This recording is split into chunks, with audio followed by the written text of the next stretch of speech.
Hey guys, it's the Doc, and here's our next installment of the hashtag Ask Dr. Mudgil series of posts, and this one comes in from Reddit.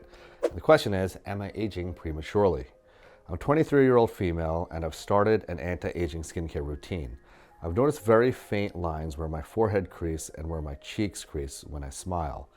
I can only see it when I'm looking very closely in the mirror, but I'm wondering if these are premature signs of aging and if I should be worried. Well, don't worry. Listen, I think those are normal signs of aging. Depending on your complexion, if you're a very fair-skinned person, sometimes the signs of aging appear earlier on than they do in darker complected folks, and that's just the way the sun interacts with your collagen, and the changes that happen from sun exposure, etc. Environmental exposures and all that sort of stuff too. Darker colored folks like myself.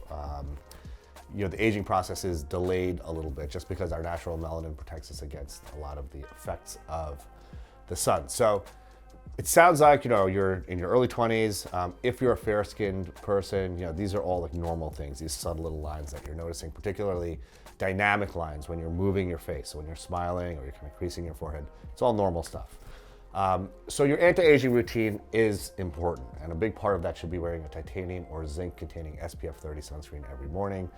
The physical blocker in mineral-based sunscreens protect you against the aging effects of the sun. Obviously, you want to avoid excess sun exposure. Don't be laying out in the sun. Try to be in the shade as much as possible. Wear a hat.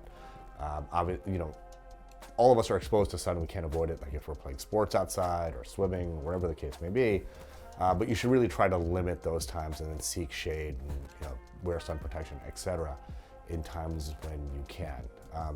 Other parts of an anti-aging routine are using some kind of retinoid, and you should get in to see your local board-certified dermatologist. They can evaluate your skin and prescribe you something appropriate. Retinoids are much more potent than retinols, which is what you get in the over-the-counter serums and stuff. So a retinoid is certainly preferable. There is some nuance that goes into using retinoids, which your dermatologist will go over with you. And the third thing, and listen, you might be a bit young for this, but the third thing is preventive Botox. So the lines you're describing are dynamic lines. So when you're making a facial expression, those lines appear. And that's, moving the muscles of the skin is what causes dynamic lines to appear. So Botox actually paralyzes the muscles that create dynamic lines. So it's a big part of my anti-aging strategy. It's something, in the next couple of years or whatever, the next decade, you might want to incorporate into your routine. So 3 parts of my anti-aging strategy: an SPF 30, at least an SPF 30 titanium or zinc-containing sunscreen every day, some kind of topical retinoid as many times a week as your skin will tolerate using it, and the third thing is preventive Botox. So hope that answers your question. Let's get it.